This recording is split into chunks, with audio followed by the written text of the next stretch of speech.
Today we are going to take a look at Anders Zorn, a painter who can use 4 colors and complete a masterpiece.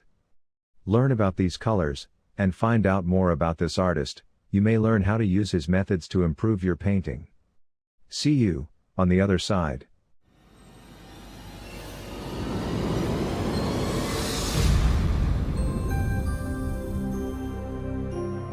The Sunday Painter. Please click and subscribe, hit the like button, and don't forget the little bell so you will be the first when we have an inspirational idea. Can you imagine using only 4 colors to do a complete painting? Zorn uses other colors, but he is in my opinion best known for what they call a Zorn palette. I found the best videos I could find on YouTube that demonstrates the use of the Zorn palette. I put it as the first videos in my oil painting playlist. I search YouTube for the best artist and lessons to improve your work and save you years of learning. I want to make an all-in-one channel, for the artist of all types. Take a look, there is plenty of great art lessons, from oils to drawing. I want to create the best art channel even if some of the lessons are not mine.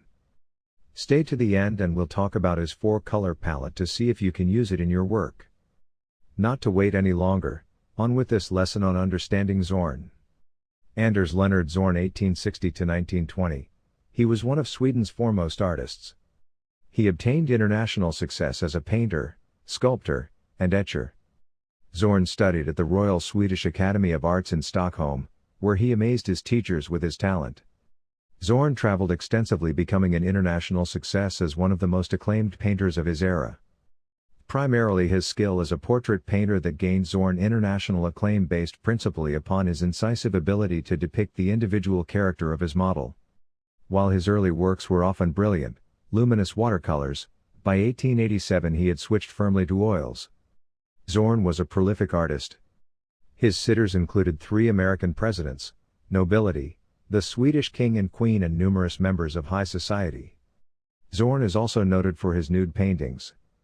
The paintings have the freedom and energy of sketches, using warm and cool light and shade areas with contrasting areas of warm and cool tones, and an understanding of color contrasts and reflected lights.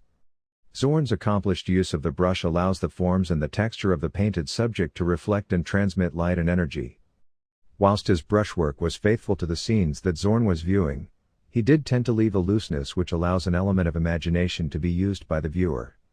This technique would be criticized by previous generations as lazy or incomplete, but times had changed and the art followers of this period understood that he was actually using expressive touches that went beyond just what one could see.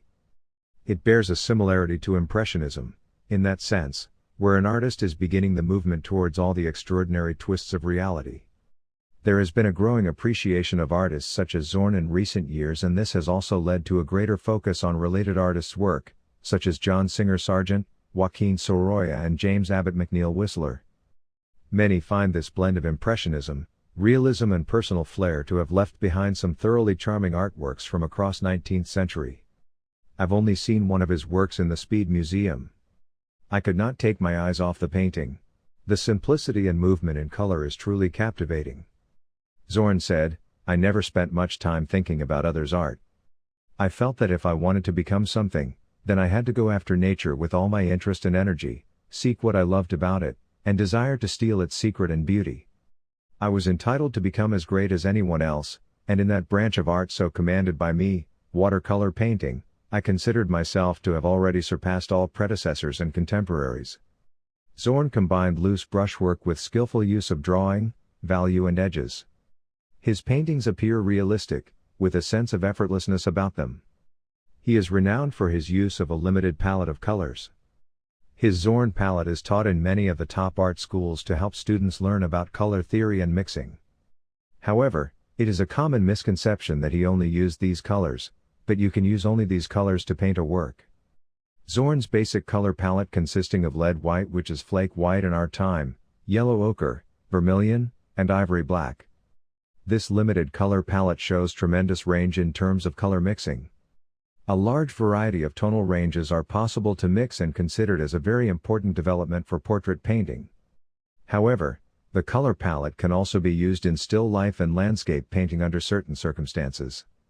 Most striking aspect is that a kind of an olive green color is possible to obtain by mixing ivory black and yellow ochre, as ivory black is bluish in nature. Go ahead and make a mixing color chart using these colors. This will help in understanding mixing if you work in oils, acrylics or watercolor.